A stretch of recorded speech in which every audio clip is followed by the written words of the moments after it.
प्रातः क्लास चल रहा था 24/8/1967 गुरुवार को 5वें पेज के दूसरी लाइन में बात चल रही थी।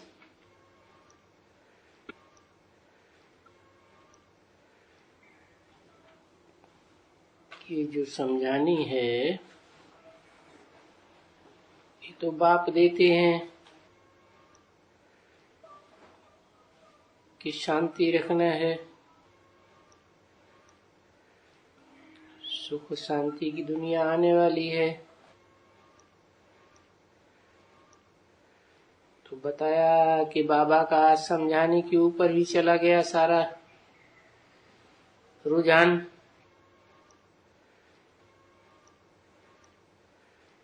बाप वहां तो शिव बाबा के कृष्ण की जन्माष्टमी के लिए रात को समझाया,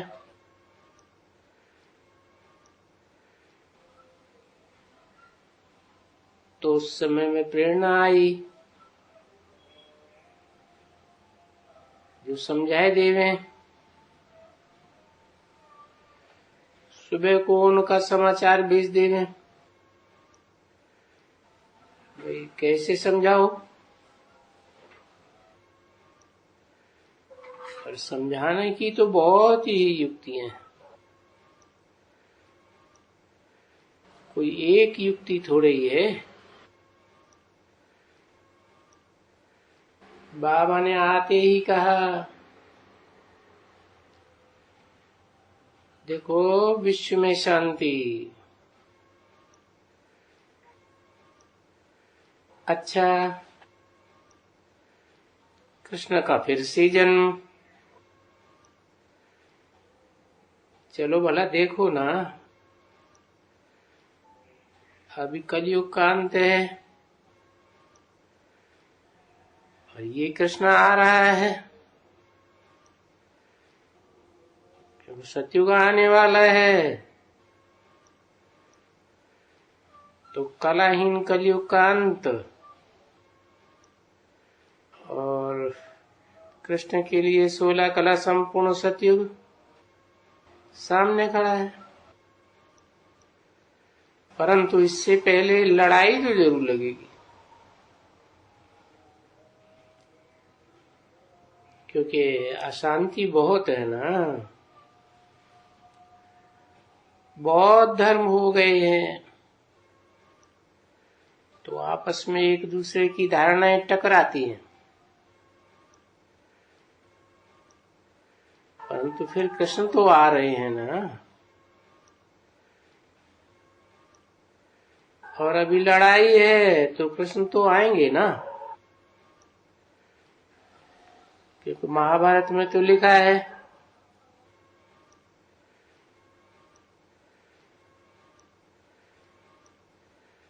गांधारी ने कहा कृष्ण से, आपने लड़ाई लड़ाई, चलो। तो बाबा तो बोलते हैं संगम युग की बात कि कृष्ण आ रहे हैं, और ब्रह्मा बाबा बीच में लगा देते हैं सतयुग की बात कि सतयुग में कृष्ण आ रहे हैं। बाबा ने बोला बहुत धर्म भी हैं जो कृष्ण तो आ रहे हैं। कब आते हैं कृष्ण? लड़ाई लगवाने के लिए। संगम युग में, संगम युग में होता ही है कलयुग का अंत, जहां बहुत धर्म होते हैं, बहुत अशांति। तो कृष्ण तो आ रहे हैं ना, अभी लड़ाई है तो कृष्ण तो आएंगे ना। फिर ब्रह्मा बोले सतयुग में आएंगे, और कोई जगह में थोड़ा ही आएंगे कृष्ण। कृष्ण वो कहा जाता है ना बच्ची, है वो माने कृष्ण वो कहा जाता है ना बच्ची, है देवताओं का परछाई पाछा। इस कलयुग की दुनिया में देवताओं का पाछा नहीं पड़ता, परछाई नहीं पड़ती। इस धरती पर यानी वो खड़ा रहे और पाछा पड़े, वो तो हो नहीं सकता है। अभी साक्षात्कार भी करें तो भी पाछा थोड़ा ही पड़ सकता है, कोई नहीं। देखो जैसे हम लोग मंगाते थे नारायण को, लक्ष्मी को मंगाते थे ना साक्षात्कार में, पीछे उनका पाछा थोड़ा ही पड़ता था। पाछा तो उन दूसरे शरीर का पड़ता था जो साक्षात्कार करते थे। ऐसे तो नाटक जब भी करते हैं, लक्ष्मी नारायण बनाते हैं, तब तो उनका पाछा पड़ता है। वो तो आर्टिफिशियल बात हो गई है, नाटकबाजी करते हैं तो पाछा पड़ता है। वो सच पच्चे पाछा थोड़ा ही पड़ता है लक्ष्मी नारायण का।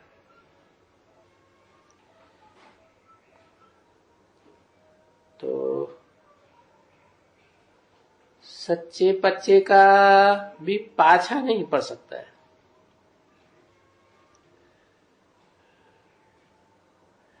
बाकी आर्टिफिशियल का तो बहुत ही पड़ सकता है। देखो इनका पाछा पड़ सकता है। किनका?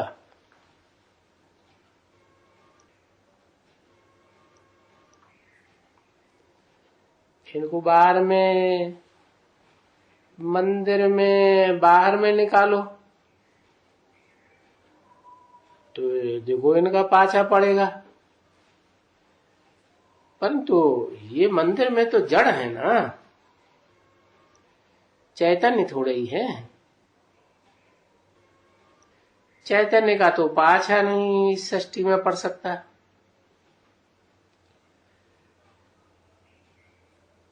तो ये सभी बातें तुम बच्चे सुन रहे हो। क्या बातें सुनी?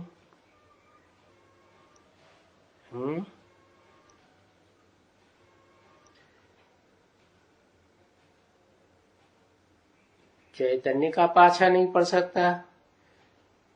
चैतन्य ब्रह्मा के हिसाब से सतयुग में होते हैं, कृष्ण और लक्ष्मी नारायण।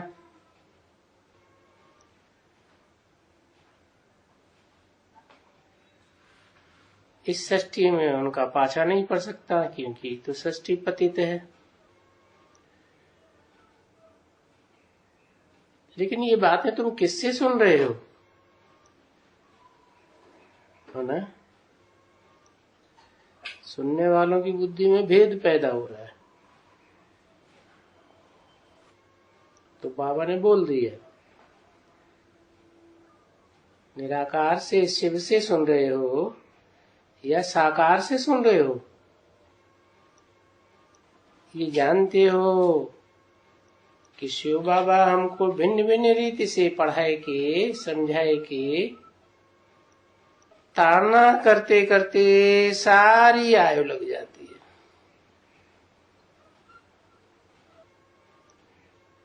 इसको बाबा की भी आयु होती है। शिव बाबा की आयु होती है या नहीं? बाप की आयु नहीं होती। शिव ज्योति बिंदु निराकार आत्माओं का बाप। लेकिन जिसमें प्रवेश करते हैं वो तो साकार हुआ ना। तो बोला इनकी आयु होती है।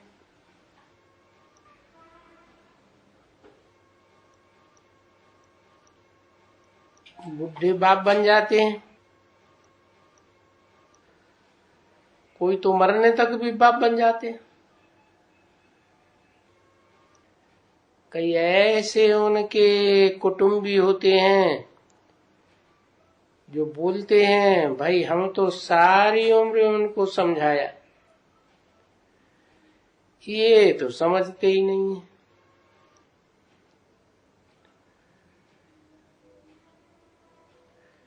ऐसे कहते हैं ना, बुढ़े बुढ़े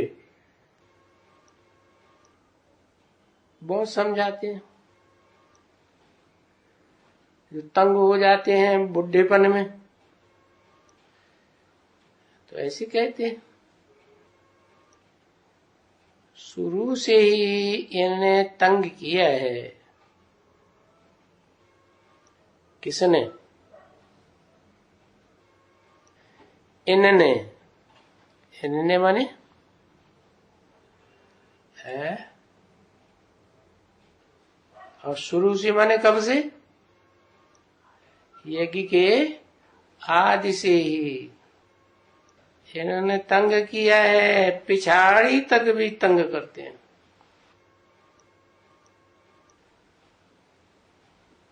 मरने का समय आया तभी भी ये बच्चे तंग करते हैं। ये छोकरे तंग करते ही हैं, तो ये बाप भी ऐसा ही करते हैं। छोकरे तंग करते हैं तो बाप क्या करते हैं? ऐसे ही है, जैसे वो बाप तंग करते हैं, तंग करके करके चले जाते हैं, और बाप तो कहते ही है ना, वो बोलता है हम भी इनको समझाते समझाते तंग हो जाते हैं और समझ ही नहीं सकते हैं। कितना समझाते हैं, कितना समझाते हैं, अरे कितने साल समझाते हैं,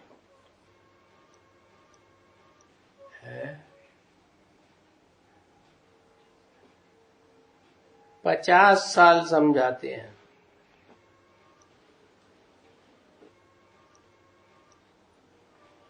तो जैसे लौकिक बाप की एक्टिविटी, वैसे फिर पारलौकिक बाप की भी एक्टिविटी, क्योंकि वो बाप तो है ना, और बाप की फिर एक्टिविटी तो चाहिए ना, तो समझाते रहते हैं। उन लौकिक बाप की होती है हद की एक्टिविटी, तो फिर इनकी है बेहद की एक्टिविटी। किनकी? इनकी माने किनकी? है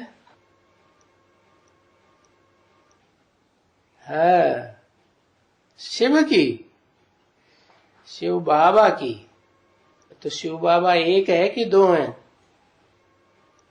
है अलौकिक बाप की। इनकी क्यों कहा? अलौकिक बाप एक है या दो है? एक है, दो है बाप दादा है, जिनकी आयु होती है बुढ़े सुड्ढे होने की। शिव की तो आयु होती ही नहीं, उनका अपना शरीर ही नहीं, तो आयु कहां से होगी। तो इनकी बेहद की एक्टिविटी है। ये बेहद में बच्चों को भी समझाते हैं, खुद भी बेहद में आत्मिक स्थिति में रहते हैं, और बच्चों को भी उन्हीं को समझाते हैं जो आत्मिक स्थिति में रहने की प्रैक्टिस करते हैं, क्योंकि पढ़ाई भी उनको करानी है। आत्मिक स्थिति में ठहरने की पढ़ाई भी तो पढ़ानी है ना, तो ये पढ़ावे अच्छी तरह से, तो इनको समझाया जाता है। किनको? यही दोनों को, बाप दादा को। कौन से बाप दादा? साकार, जिनकी आयु होती है, इनको समझाया जाता है पढ़ाओ अच्छी तरह से।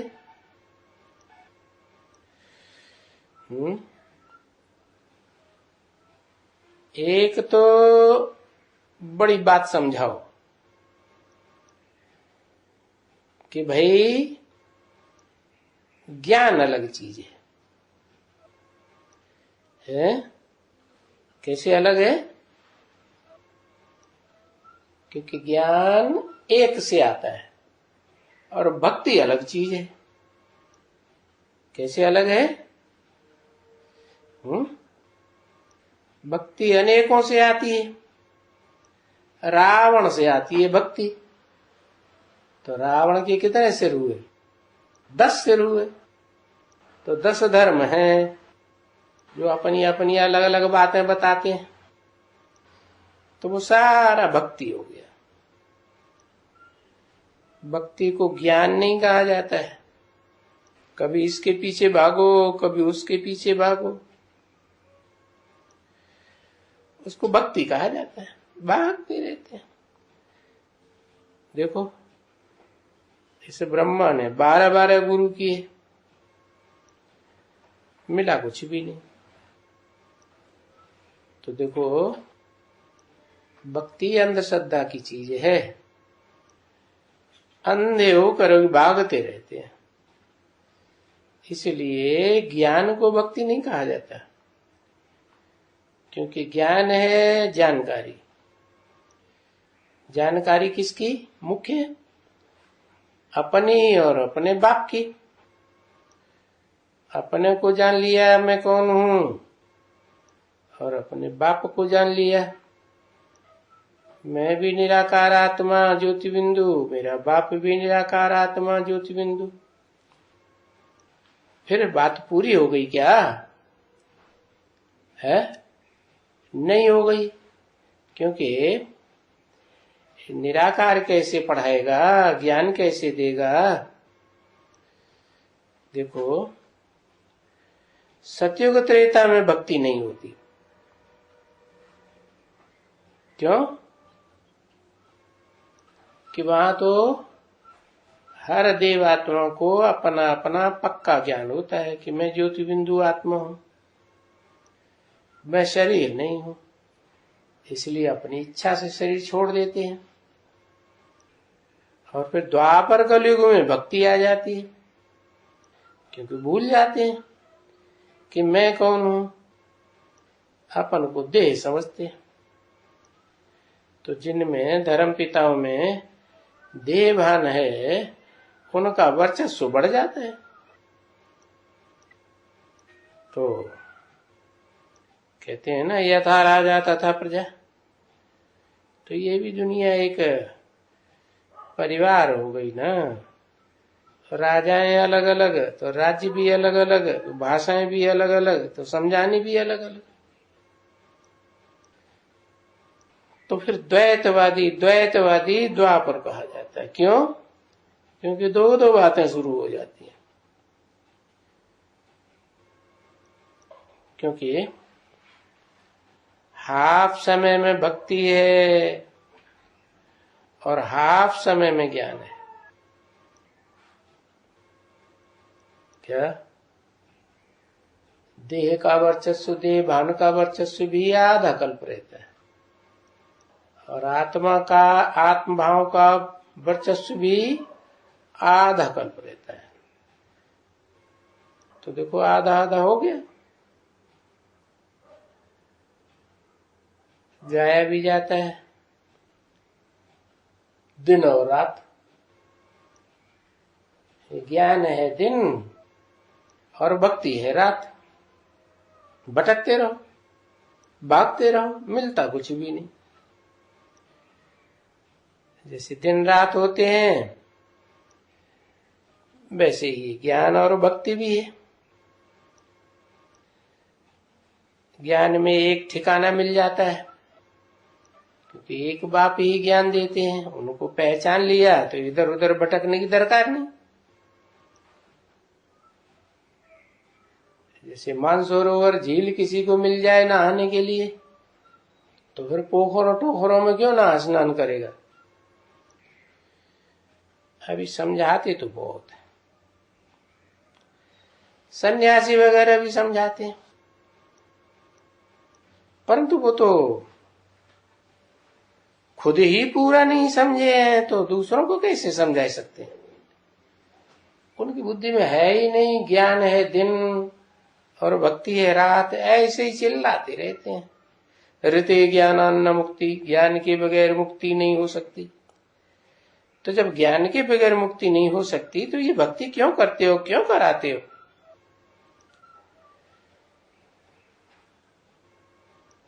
तो देखो, कल्प की आयु कितनी लंबी रख दी, उल्टी सुल्टी आयु रख दी, लाखों वर्ष। तो ऐसी आयु रखने से फिर आधा आधा हो ही नहीं सकते कि आधा समय रात और आधा समय दिन, आधा समय भक्ति, आधा समय ज्ञान। तो बेचारे मनुष्य कुछ नहीं समझते और ही शास्त्र सुनते सुनते बुद्धि शास्त्रों में रम जाती है, लगाव लग जाता है। बुद्धि गिद गई, गिद्ध बन गई, छेना पड़ गया ना, भूसा भर गया। भक्ति मार्ग का भूसा बुद्धि में भर जाता है।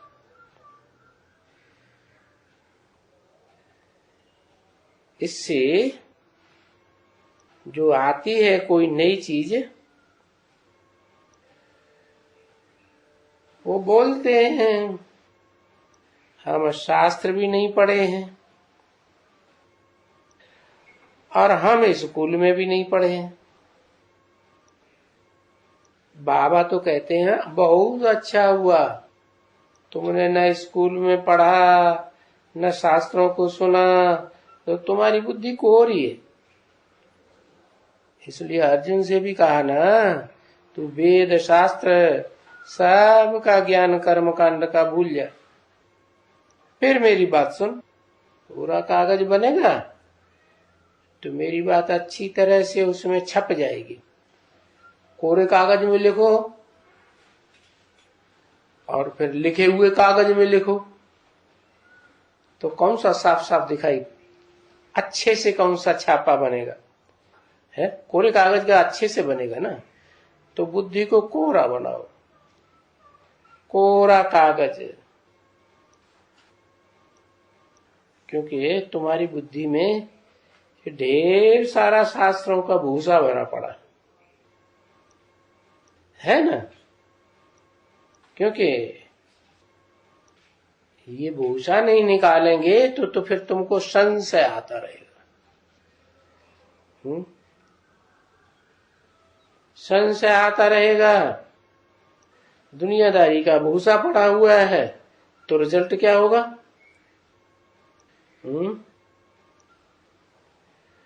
संशय उठेगा, फिर उसका रिजल्ट क्या होगा? रिजल्ट होगा प्रश्न बहुत उठेंगे। बहुत कुछ पढ़े हुए हैं ना उल्टा सुल्टा, तो बहुत प्रश्न उठेंगे।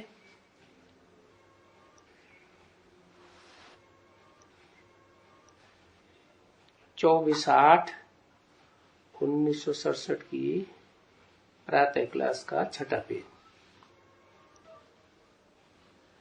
अब ये बुढ़ी सुड्ढी बच्चियां जिन्होंने न शास्त्र पढ़े हैं न स्कूल में पढ़ी हैं, ये तो प्रश्न नहीं उठा सकती हैं ना, क्योंकि पढ़ी लिखी नहीं है। तो प्रश्न इनकी बुद्धि में कैसे उठेंगे? तो देखो, इनके लिए तो ज्ञान समझना बड़ा सहज है। तो ज्यादातर ज्ञान में कौन आने लगती है? बेसिक ज्ञान हो चाहे एडवांस ज्ञान हो, माताएं या बुढ़ियां ज्यादा आने लग पड़ती हैं।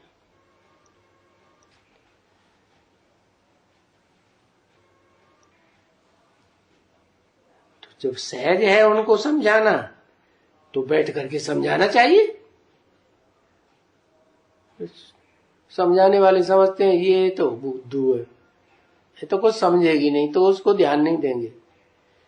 जिनकी बुद्धि में ढेर सारा पहले ही कागज में ढेर सारा लिखा हुआ पड़ा है, उनको बड़ा समझाएंगे, एक एक प्रश्न का घंटों उत्तर देंगे, 4-4 घंटे कोर्स कराएंगे।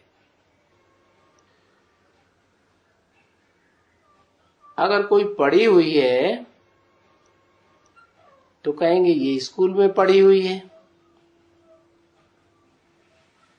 क्योंकि ये कोई भक्ति मार्ग में तो गई नहीं है, अभी तक नहीं गई है। क्योंकि कुमारियां और ये सभी छोटे बच्चे ये कोई भक्ति मार्ग में नहीं जाते हैं। जब बड़े हो जाते हैं, कुमारियां माताएं बन जाती हैं, बच्चे बड़े हो जाते हैं, तो फिर भक्ति मार्ग में जाते हैं।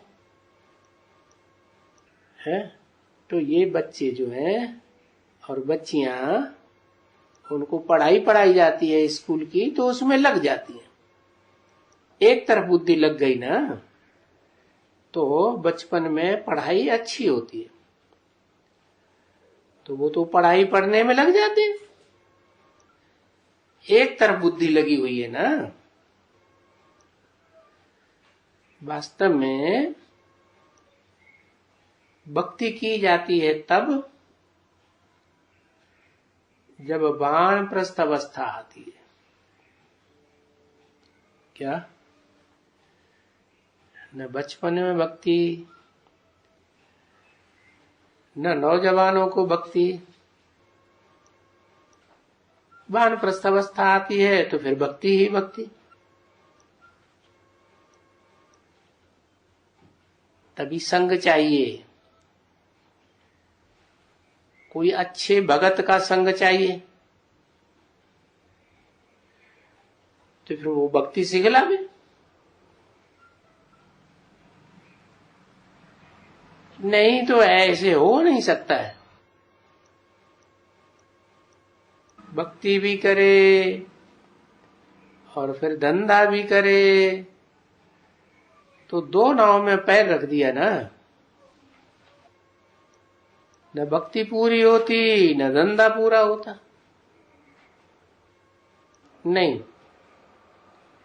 वानप्रस्थ अवस्था में भक्ति अच्छी होती है। भक्ति देखो, भक्ति से होती है दुर्गति। अभी दुर्गति के लिए भगवान को पुकारना होता है।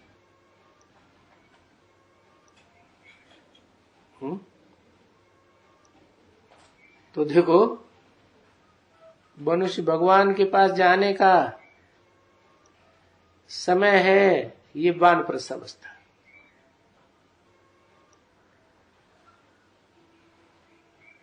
जब अवस्था होती है तभी कोई समय में भी जा करके शरीर छोड़ेंगे। तो उस समय में आकर के भगत भगवान को याद करते हैं।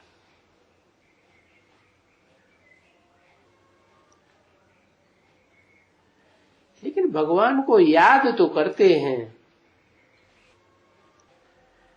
तो कोई मनुष्य की मत से याद करते हैं ना। और मनुष्यों को तो पता ही नहीं है। मनुष्यों ने कह दिया भगवान सर्वव्यापी है, शिवो हम मैं ही भगवान।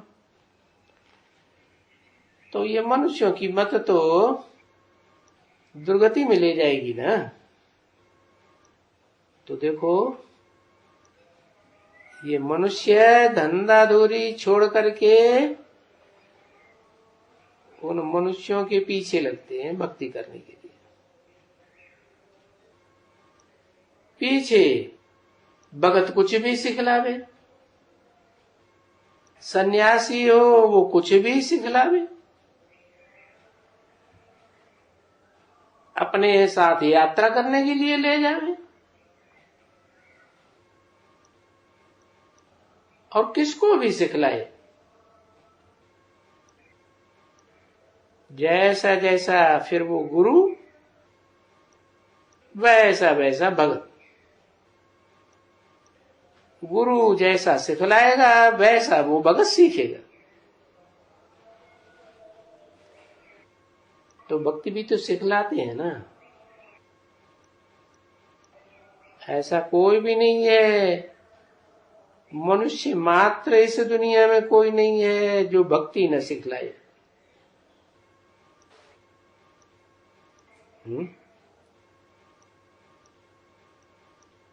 है कि नहीं? अरे कोई है या नहीं है?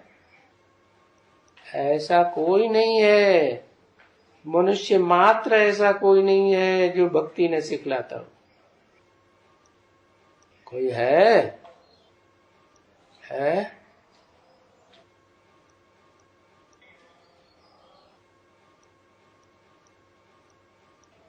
शिव बाबा है अभी? है शिव बाबा, और बाबा के साथ शिव सदैव जुड़ा रहे, ऐसा है कोई? है? अरे ऐसे तो टेम्परेरी बहुत ही ब्रह्मा में प्रवेश करते हैं। ब्रह्मा अनेकों के नाम है, तो वो तो सब मनुष्य हो गए ना। है? ब्रह्मा भी दो तरह के दिखाई देते हैं। एक दाढ़ी मूंछ वाला ब्रह्मा, एक ब्रह्मा का चेहरा क्लीन शेप वाले भी दिखाते हैं। तो अभी की बात, वर्तमान की बात बताई क्या? ऐसा कोई मनुष्य नहीं है माने वर्तमान में कोई नहीं है जो भक्ति न सिखाता। क्योंकि कोई ना हो, लेकिन ये वाणी कब की है? हाँ, पास्ट की 67 की वाणी है ना। क्योंकि कोई ना हो भाई, अच्छा उस ऊंचे ते ऊंचा भक्त कौन?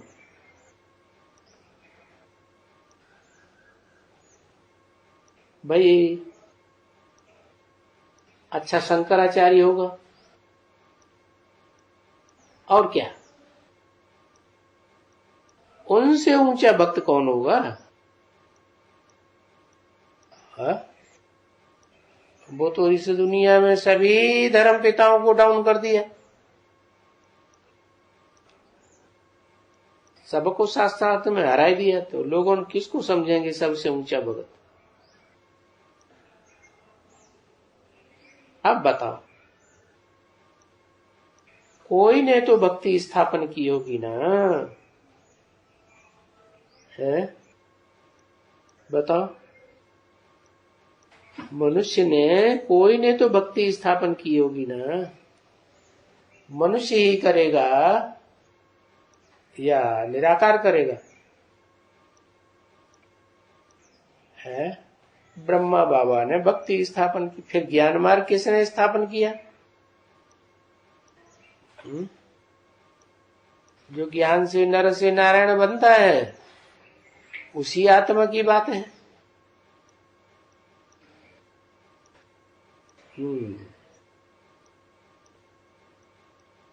तो अभी बच्चों को तुमको सिद्ध हुआ,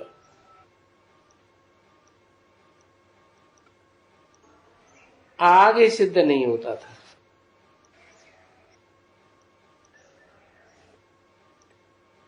जब देखा कि ये भक्त शंकराचार्य भी भक्ति करते हैं, है? किसकी भक्ति करते हैं वो? है? अरे जड़ लिंग की भक्ति करते हैं कि नहीं? भक्ति करते हैं। तो जो भक्ति करते हैं तो जरूर पुजारी है, और जो पुजारी है वो फिर पूज्य नहीं हो सकते। क्या पूज्य कौन हो सकते? भक्ति की पहचान क्या? भक्ति की पहचान है वो भीख मांगते रहे और अंधश्रद्धा, वो कहेंगे तुम्हारी अंधश्रद्धा है। कैसे समझेंगे? तुम्हारी अंधश्रद्धा है कि एक से ज्ञान आता है। बताओ किस एक से ज्ञान आता है? तुम कहेंगे निराकार शिव से आता है। निराकार कैसे ज्ञान देगा? तो तुम कहेंगे साकार में प्रवेश करके। तो कौन से साकार में प्रवेश करके ज्ञान देते हैं? तो उनको समझा पाओगे?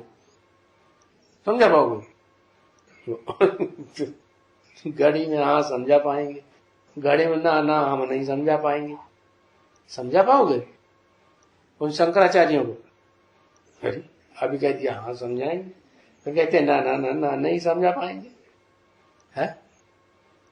तो बहुत भक्ति करते हैं शंकराचार्य भी। तो बाप कहते हैं जो भक्ति करते हैं जरूर पुजारी है, पूजी तो नहीं हो सकते।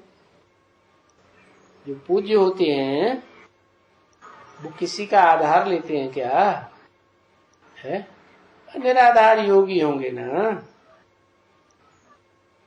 एक भी की तो भक्ति करने वाला, पूजा करने वाला पुजारी जरूर कहेंगे। एक की भी भक्ति की तो भी, तो वो तो सिद्ध हो गया। ये बात तुम बच्चों के आगे सिद्ध हो गई कि इस दुनिया में सब भक्त ही भक्त हैं।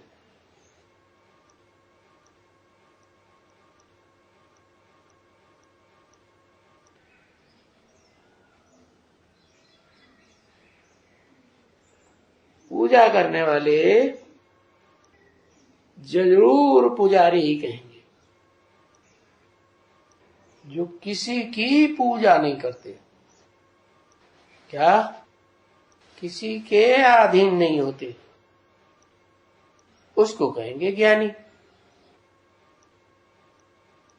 तो ऐसा तो इस दुनिया में एक शिव ही है आत्मा, निराकार अकर्ता भोक्ता, जो कोई तन में प्रवेश करके पार्ट बजाती है, परंतु वो तनधारी तो नहीं कहेंगे क्या कि पूज्य है। अभी कोई इस दुनिया में पूज्य है? कोई भी पूज्य नहीं, सब पुजारी, क्योंकि अधीन हो गए ना। इसलिए जो पुजारी हैं वो भक्ति करते हैं। तो बताया उनकी पहली पहचान क्या बताई? मांगते रहे, हमको ये चाहिए, हमको वो चाहिए। जब तक चाहिए चाहिए का रट्टा लगा है तब तक भक्ति है या ज्ञानी है? भक्ति। तो वो बात तो सिद्ध हो गई तुम बच्चों के आगे। तो ये तो देखो, ये कभी बात भी नहीं करेगी, क्योंकि वो समझते हैं ये बैठ करके हमारे से आर्ग्यू करेंगे।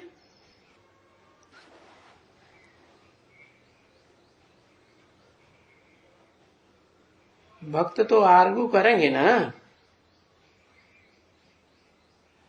हम ऐसे बड़े बड़े पंडितों से, और ये क्या हमारे से बात करेंगे? इसलिए उनको बात करने का तो वो होता ही नहीं है। हाँ करेंगे बात, तो वो समय अभी आया नहीं है कि बड़े बड़े शंकराचार्य तुम्हारे से बैठ करके बात करें, वार्तालाप करें। आने वाला है क्या? समय कि वो भी आकर के तुम्हारे सामने समझेंगे। जब तुम बच्चों में भी तो ताकत आ जाएगी ना, ज्ञान का फोर्स आ जाएगा ना, तो तुम उनकी हर बात का जवाब देंगे। इसमें भक्ति की तो ताकत है ना अच्छी। किसमें? शंकराचार्य वगैरह साधु सन्यासियों में भक्ति की भी ताकत है, तब तो इनके इतने फॉलोअर्स हैं। कि शक्ति है उनमें ज्यादा या ज्ञान में ज्यादा? तुम्हारी ज्यादा शक्ति है। तुम्हारे ज्ञान में इतनी शक्ति नहीं है, इसीलिए इतने फॉलोअर्स तुम्हारे से प्रभावित नहीं होते, और उनके फॉलोअर्स ढेर के ढेर हैं, इसलिए उनकी भक्ति में भी ताकत है।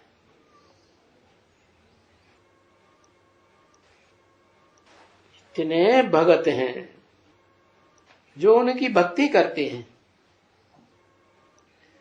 लेकिन उनके फॉलोअर्स को भी भगत ही कहेंगे ना, ज्ञानी तो नहीं कहेंगे। ज्ञानी किसे कहेंगे? जो एक को पहचाने तो कहेंगे हाँ परसेंटेज में ज्ञानी है, कम से कम पहचाने माने तो, नहीं तो पुजारी कहेंगे। तो ये शंकराचार्य भी पुजारी ठहरा ना, तो उनका जो भगत फॉलोअर होगा ना, वो भी तो पुजारी हुआ। गुरु पुजारी तो चेला भी पुजारी। तो देखो वो भगत भी उनके ठीक पुजारी नहीं है।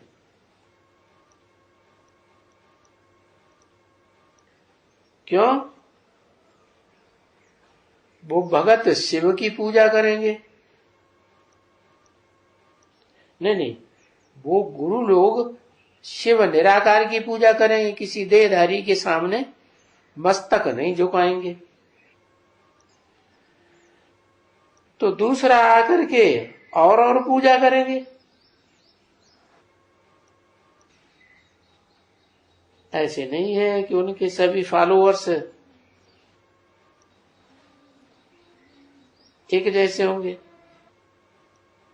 कोई शिव की पूजा करते होंगे, कोई किसी की पूजा करते होंगे। ऐसे तो कभी नहीं हो सकता कि शंकराचार्य निराकार की पूजा करें और उनके फॉलोअर्स सब निराकार की पूजा करें।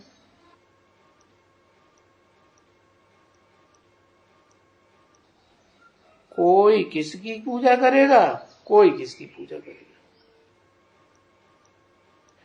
तो इस बात में भी उनको फॉलोअर्स थोड़े ही कहेंगे। भी क्यों लगा दिया है?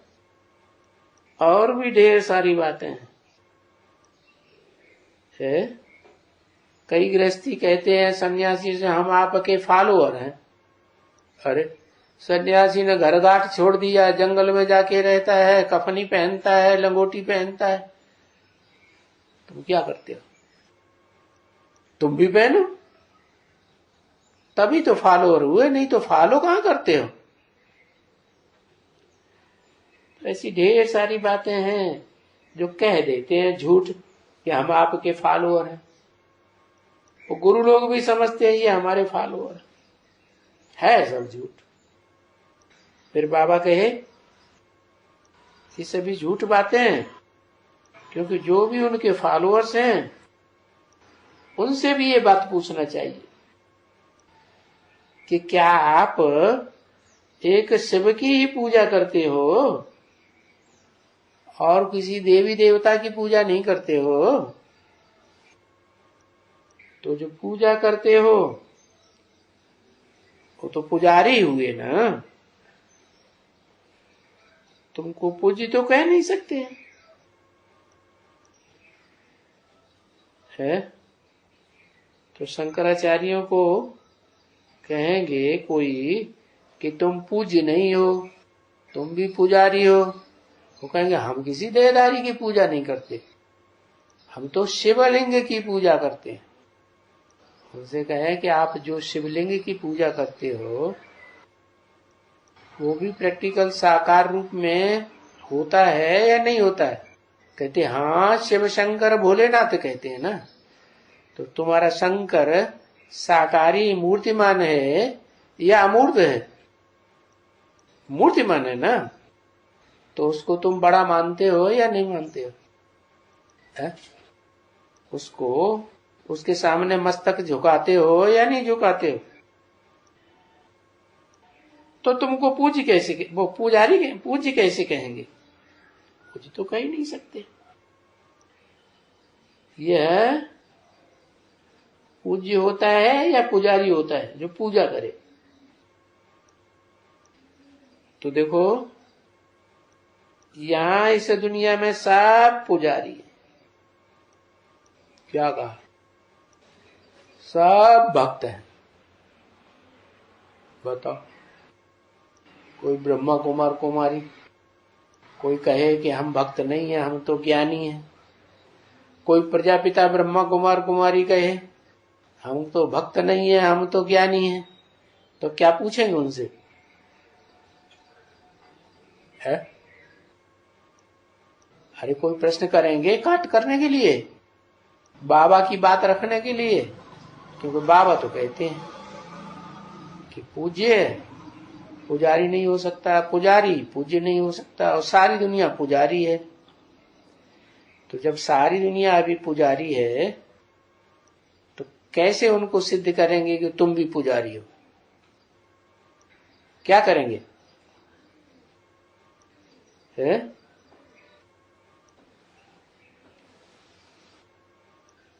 और अभी तुम जानते हो कि वो दुनिया कौन सी है जहां कोई किसी का पुजारी नहीं, सब कुछ मुहैया प्रकृति करती है। जो भी जरूरत की चीज है वो प्रकृति सारा मुहैया करती है। वो देवताओं की दुनिया है, उसे स्वर्ग कहा जाता है क्योंकि स्वस्थिति में स्थित होते हैं। ये भगत कोई स्वस्थिति में स्थित थोड़े ही होते हैं, ये तो देहभान में रहते हैं। तो देह तो पर है ना, आज है कल धोखा दे जाएगी, कल नहीं रहेगी। तो वहां स्वर्ग में कोई पुजारी नहीं हो सकता। अभी देखो पूज्य और पुजारी, और बाप कहते हैं आप ही पूज्य आप ही पुजारी। मन आत्मा जो पूज्य बनती है वो ही फिर आसुरी संप्रदाय वालों के देवभानी धर्मताओं के बीच में आकर के पुजारी बन पड़ती है। तो यहां इस दुनिया में ये द्वैतवादी दुनिया है ना, द्वापर युग से कलह युग में तो और ज्यादा कलह क्लेश, क्योंकि बहुतायत हो जाती है। जिनकी पूजा करते हैं वो ढेर सारे देवताओं की पूजा करते हैं, कोई एक को थोड़े ही मानते हैं। तो व्यभिचारी हो गए। जितना व्यभिचार बढ़ेगा उतना ज्यादा पापाचार बढ़ेगा। तो यहाँ सब पुजारी और वहां एक ही भी पुजारी नहीं। देखो पूज्य और पुजारी, तो पूज्य देवताओं की दुनिया और पुजारी भक्तों की दुनिया। आप ही पूज्य आप ही पुजारी ऐसे कहेंगे ना, पर कैसे? भगवान तो नहीं पुजारी बनाते ना बच्चे। भगवान तो क्या करते हैं? नर को जो मनुष्य है मनुष्य एक दूसरे के ऊपर आधारित होते हैं ना, सामाजिक प्राणी है कि बिना समाज के रहते हैं? सामाजिक प्राणी, तो समाज के बीच में ही रहना पड़े ना। वो तो समाज का आधार लेकर के रहते हैं। समाज का आधार उन्हें चाहिए ही चाहिए, बिना आधार के वो जिंदगी जी ही नहीं सकते। तो भगवान नहीं पुजारी बनते, क्योंकि भगवान तो निराधार है। तो ये सभी कितनी कितनी अनेक ढेर के ढेर पॉइंट्स हैं जो तुम बच्चों को समझाए जाते हैं। कि भक्ति और ज्ञान के बारे में इतने ढेर के ढेर पॉइंट और कोई नहीं समझा सकता। ओम शांति।